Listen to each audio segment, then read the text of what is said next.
Yan, hello guys, nandito mo ako sa garden. Nag-iikot. Nakita ko po itong carchope.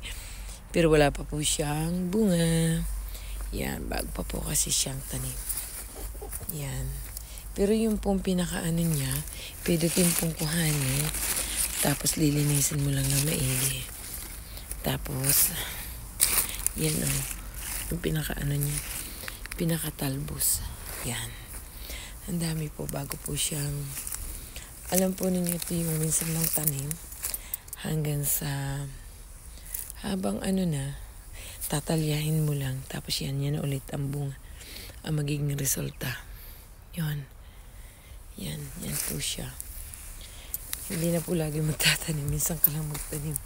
Yun, lagi na lang yun ang anuhin nila, pasusuluyin. Yan, ang ganda po, diba? Yan po yung isang halaman na berdura dito sa Italy. Carchope. Okay, bye. Thank you. Bye-bye.